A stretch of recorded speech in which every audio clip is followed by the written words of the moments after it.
You are watching Omnis Protocol. I am Charles, also known as Omnis. I am back with another list focus. Joining me is Ryan, aka Classic Flava, or Donovan's Painter. So I gotta ask you, do you like the Donovan's Painter nickname? I am ambivalent to it. I don't dislike it. So if people want to tell me that it's all good. Yeah. All right. Well, this one, we're doing one of my lists. And so this list came about kind of weirdly, but the list is Jin with Ezra and Fifth Brother, and then Charming Leia, or Leia Charming to the Last, with Bohdi and Baze and Chirrut. The interesting part about this list is it started with I was playing Jin, and I was thinking about how much I loved her heal. Every time your opponent gains momentum, she gets to heal too. So I was thinking what if I specifically started building the list where it was characters who survived attacks so that they could get healed? And that's where I started thinking about Fifth Brother. And then I was like, well, wait a second. If I'm starting the list with, one character who's steadfast protection and then another character who has dashes on one, what if I tried to make the whole list very steadfast focused and defensive dash focused? What would that play like? And then ended up just having a blast playing this list overall. And the reason why I thought it would be interesting to talk about it with you, because compared to anything else that I've played, the closest comparison would actually be a General Obi-Wan list. It felt very much like a similar mindset where I was thinking about, how do I make sure that if I get shoved off, I'm going to be in range to dash up a ladder? Yeah. Or, how do I just try not to get killed, but steadfast to get stuck on points, that sort of thing. Yeah. What's your first thoughts, seeing this list? Because I haven't played it against you, I don't think. No. But I think you might have seen me play it in the store. Fifth Brother stuck out to me just at first glance. I'm like, what is he doing there? But as soon as you explained it and you said you're looking for steadfast protection, things are going to be sticky, I'm like, okay, got it. Makes sense. Yeah, and take heals well. And afterwards, I felt like in the end composition, because we both like Jack of all trades lists where we feel like we could play it into anything. I think having one auto displacement, one guaranteed displacement in the case of his force repulse in the list does do something really interesting for it, where it has that tool. So I agree. Fifth Brother does kind of stand out and be like, well, why? But past Fifth Brother, I would say one of the other strange inclusions, well, not strange, it didn't start with Ezra, but I think that was more of me being a little bit bored of playing Ezra, and I was trying Dengar in that slot. Yeah. Pin immunity, steadfast, good amount of health, potentially some balance, but he just didn't feel perfect for it, and I thought Ezra's defensive movement was just so good. Yeah, Ezra's great. Yeah. Whenever he's kind of, I don't know if he's boring, but I've played him enough times where it's I know what he does. It's not not as challenging for you to know how to play him, and I like to kind of do new things. Yeah, no, totally makes sense. I also really like the combination of Charming Leia can double dash a rebel. So on something like Sabotage, I can double move her to one Sabotage, and I can double move Ezra on the other side to a Sabotage point, and he's a tiebreaker. And having both characters with defensive dashes on both sides of the board, potentially for an early play, can feel quite good. And so there's always that natural inclusion. Jin and Leia as a combination is interesting because they're both spies, right? So they have nice synergy with Bohdi. Have you had a chance to play these two in combination, or I know you are a Rebel, not quite a Rebel player at heart. You're Republic first, but Rebel's always kind of been in your back pocket. What do you think about these two getting paired together? I've never seen a game where they've been played together. I mean, it kind of does, kind of makes sense though. I mean, Jin she just makes force economy. Yes, you always have force. Whenever I've played a game with Jin, I just get to do all the things, and it's fun. It's when I think yes, it's definitely. when, Yes, yeah. The kind of balance of playing around that ability is interesting because you don't want to run out of force too quickly and have to spend momentum when you don't want to. But when you can do things where you have like one force left and you can start spending one momentum to spend for 2 cost force abilities and save your 1 force for the key moments, that can feel really good. Yeah. But I can see why people might not try this list instinctively because, you know, a lot of the time, Leia has always been played with another revenge primary, right? You've seen her with Mando. You've seen her with Kanan. You've seen her with Cassian. She's been played with a ton of revenge. Some people play Leia Mother. Like, that's all sorts of combinations. But I do think there's still interesting synergy between Jyn and Leia, where Leia does tend to spend force because she wants to also do her dash and heal someone. Yeah. It's not too difficult to wound her, right? And so she certainly can spend force, and she can be a common Shatterpoint. I mean, in the world with Baze and Chirrut now, you know, the Shatterpoint decision is a lot harder. Yeah. But there's still that interesting synergy there.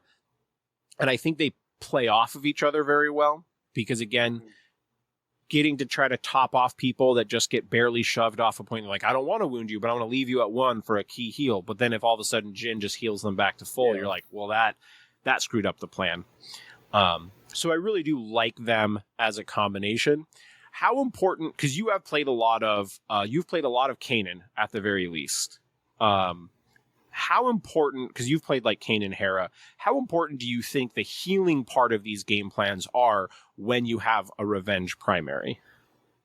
I think it's huge because, I mean, back when Kanan, like when the Hera card first came out, I was like, oh, don't really like it. And then I'm like, oh, wait a second. She's made to go with Kanan because people aren't going to want to wound you, but if they don't wound you, Hera's just going to take all the damage off. So I think models like Hera and Jyn are both way better with revenge triggers in the list because then it's like there's always a time you have to wound with revenge, but you don't want to feel like you're forced to. And I think Jyn and Hera both make you feel a little forced to. Well, if I don't wound this person, they're standing next to Jyn. And Leia, I think, she can dash because Jin's a spy. So she can dash Jyn to where she needs to be to maximize those recovers. So I think the fact that Leia can move her, I think that's huge.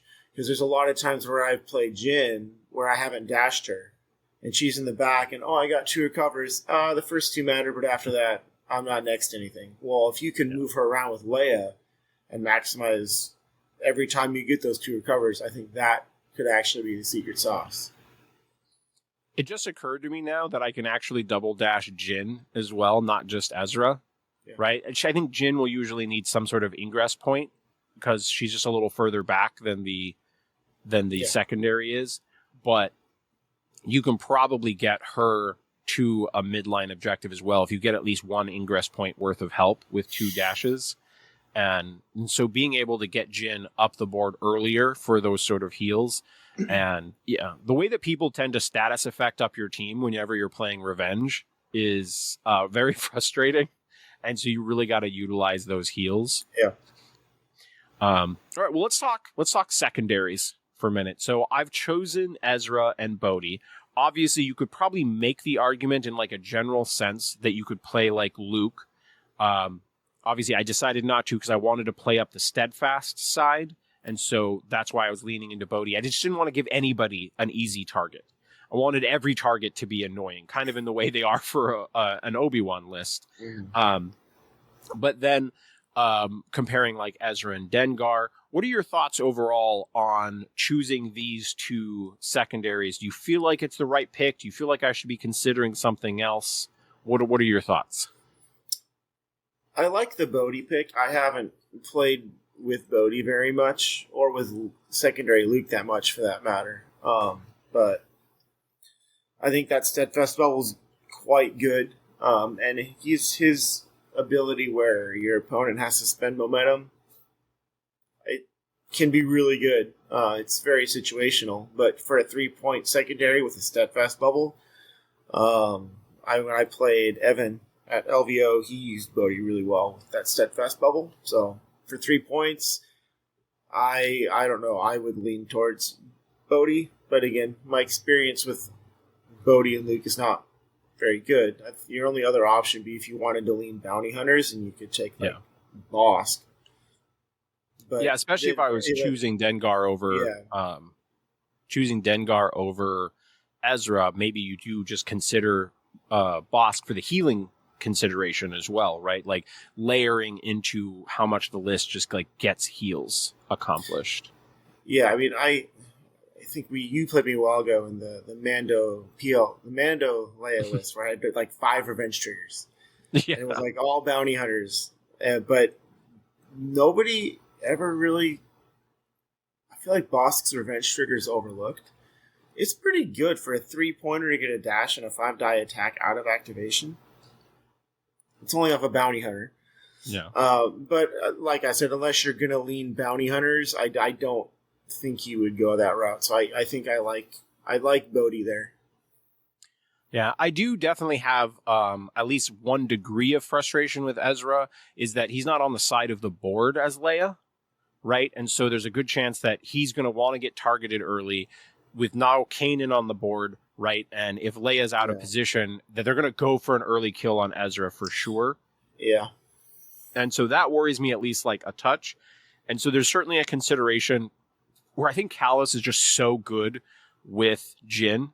Like the ability to hand out rerolls and the ability to like give the other characters like, oh, you didn't hit your defensive dash, let's do some rerolls, that kind of thing. So there's a world where I'm like, maybe I should just play Callus in that spot, even though he doesn't fit the synergy of the list. Yeah, I was messing around with a Jyn, Callus, Zeb list, and I thought it was great. Yeah. Jyn, like you said, just Callus fix it. 2 or 3 rerolls. That'd be something I would try. I mean, Ezra is definitely stickier. He can get on the points. He's a tiebreaker. Adds a jump to the list, which is he's better maybe on his turns, whereas Callus is better, makes everybody else's turns better. I don't know off the top of my head how much the rerolls make a difference for anything else in your list. I know Callus with Ezra and Kanan's quite good because it can pretty much guarantee they get their defensive dashes. So maybe Callus could help make everybody else more sticky. Like Baze and Chirrut have a dash on their expertise, right? So even if they're exposed, you could use the Callus reroll to get that. Same thing with Leia. Definitely. So you can almost Jyn also is dashes on 1, so if you roll 0 expertise or she's exposed, it definitely opens up options. And when you're trying to be sticky, like maybe the leaning into Callus helping the other characters be sticky might be worth it. My gut tells me that's the way that I would go, but I don't really think there's a wrong answer there. Yeah, I definitely think that's the most flexible spot in that. And if someone were listening to this and they wanted to try it, I think the Ezra slot is the most flexible, where I could easily swap that for something else. I'm not 100% set that he is the perfect pick. And then depending on what you paired it with, right, you could also like flex Ezra out. So let's talk about my support choice. I mean, obviously, Baze and Chirrut, right? Like it's a no-brainer. I almost wanted to build this with something else, but I didn't really want to run Rebel Commandos because they were very fragile, right? Yeah. It's really easy to kill Rebel Commandos, and they have defensive movement, but it's hard to hit it. And but the fact that Baze and Chirrut, but in this list, I definitely play a lot more like Donovan does, where I want to keep them on the steadfast side, unless they're potentially getting steadfast from Bohdi. Yeah. Then I'm more willing to like flip sides and whatnot. And so they layer into the plan. But Fifth Brother, I really do think adds a nice tool to this. And God, does it feel so good when someone does like 4 or 5 damage to Fifth Brother, and then by the time they attack him again, he's full health. Is one of the most disappointing looks that you will see on a human's face. You're like, it's like they crashed their car.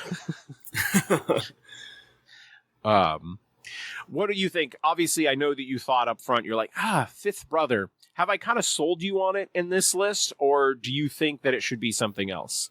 I love it. It's the second you told me what you're leaning towards, I totally get it. I would say if you're going to take Kallus, try the Kallus Zeb pairing, because then Jin with Zeb, they can't just kill him.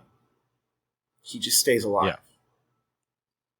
And Zeb also recovers on his 3+ expertise, his 2 blocks and 2 recovers. He's 9 health. He's pretty hard to take down. He doesn't have dashes on his defensive tree, but he is incredibly mobile, because back when I was playing Spectre, you play Zeb, and it's like, I just don't have the force to unlock his kit. Yeah. With Jin, you do. And then if Kallus can give him rerolls, like, he can potentially knock people off 2 points that are like across the board, because he can get those 2 advances. I don't know that it's better than Fifth Brother, because you have the diceless displacement, which is different. So, I mean, I'd say try it out and see what you think. I mean, if anybody's thinking about playing Jin and Kallus, I think that's the only competitive home for Zeb, and it's pretty good. Yeah, I can definitely feel that. I would say, like, one of my cautions is, like, I would worry about playing this, like, say, for example, into your Obi Anakin list that we just talked about. I think this list could potentially struggle with Obi, and so I think having at least a displacement, like a guaranteed displacement, where you're like, oh shit, Rax has 3 hunker tokens and he's on a point, I have got to get him off. Because the list, I think, also can struggle with the heavy healing lists, like an Obi list, where you're just, this list wants to piecemeal. I mean, Jin can close things, but the list in general does a lot of damage, but it's spread out. It's not a Vader turn. It's not an Anakin turn. And so lists with, like, Rex and all of the Obi healing and that kind of stuff, I think can make the list feel a little subdued. And so that's where I really like having a displacement in there. And since this list can often afford it, you can Shatterpoint, and it is not the worst thing to have done 2 force repulses. Over the course of a shuffle in this particular list. No. But I will say I found Zeb's actually usually okay into Obi. Because if they drop their hunkers after that first attack, then he's getting a 5 dice attack with rerolls into an unhunker target, and it can be melee or ranged. Yeah. So at that point, I'm not a Zeb hater. Probably get him off. I mean, he's, like I said, it's a totally different strategy than Fifth Brother, and I just love the Zeb model, and I want to find homes for it. And I think this is really the only, and your Zeb is gorgeous, potential home for it. Yeah, but no, like, Fifth Brother makes perfect sense to me there. I love it. Yeah.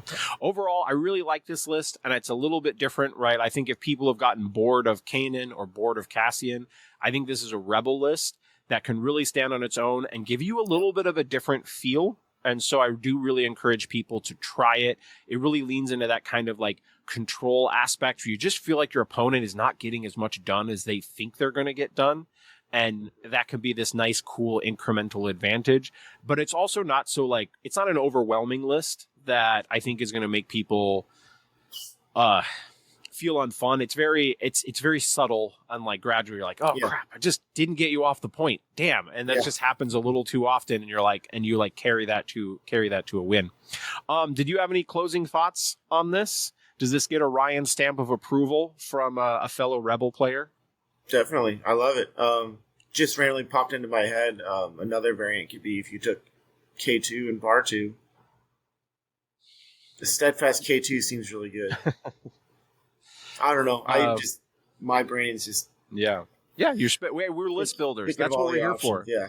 That's why we're doing list building. Well, Ryan, thank you so much for recording the video with me. You know I appreciate you, dude. Thanks for having me on. Appreciate it. And listeners, definitely, if you love the Rebel Alliance, but you want to change things up a little bit, I strongly recommend trying this list. Even when I played it against stuff that I thought was going to be too good, like Vader 1 Kiadi Mundi, or I was like, man, all you got is force pushes and murder. That seems like a hard counter. Yeah. And then I still came out on top of the game. I was like, all right, maybe this list has play. So check it out. Later, nerds.